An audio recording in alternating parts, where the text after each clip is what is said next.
Hey there. Subscribe to my channel. And also press this bell icon. बिस्मिल्लाहिर्रहमानिर्रहीम। अस्सलामु अलैकुम वरहमतुल्लाहि वबरकातुहू। इमरान इस्लामिक स्टूडियो के माज़ूज़ ख़वातीन व हज़रात, उम्मीद करते हैं कि आप खैरियत, आफ़ियत और सलामती के साथ होंगे। अल्लाह रब्बुल इज़्ज़त से दुआ गो हूँ कि अल्लाह रब्बुल इज़्ज़त आपको खैरियत, आफ़ियत और सलामती के साथ रखे। इमरान इस्लामिक स्टूडियो के रूहानी वज़ाइफ़, कुरानी वज़ाइफ़ और इस्लामी वज़ाइफ़ की दुनिया में आज जो वजीफ़ा लेकर हाज़िर हुए हैं, ये हदीस पाक का वजीफ़ा है और कुरान पाक का वजीफ़ा है। यानी कुरान पाक के ज़रिए आपने दम करना है और ये वजीफ़ा करके आपने मरीज़ को पिला देना है। तो मुअज़्ज़ज़ ख़वातीन व हज़रात, प्यारे पैगम्बर जनाब मोहम्मद मुस्तफ़ा सल्लल्लाहु अलैहि वसल्लम के प्यारे सहाबी हज़रत अबू सईद खुदरी रज़ियल्लाहु ताला अन्हु इस रवायत को बयान फरमाते हैं।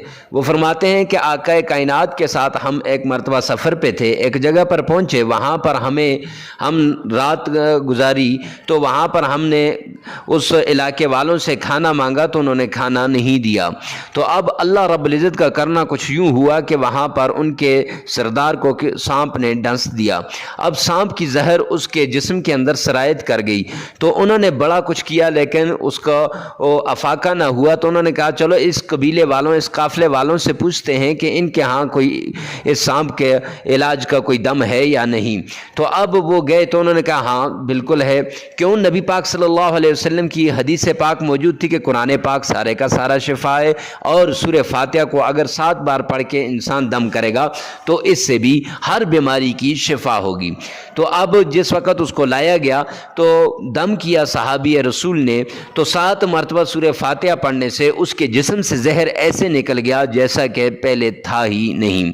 तो मुअज़्ज़ज़ ख़वातीन व हज़रात, आप भी जिस बीमारी के लिए अगर इस सूरह फातिहा को 7 बार पढ़ के दम करेंगे तो इंशाअल्लाहुल अज़ीज़ आपके जिस्म से भी वो बीमारी ऐसे निकल जाएगी जैसे पहले थी ही नहीं।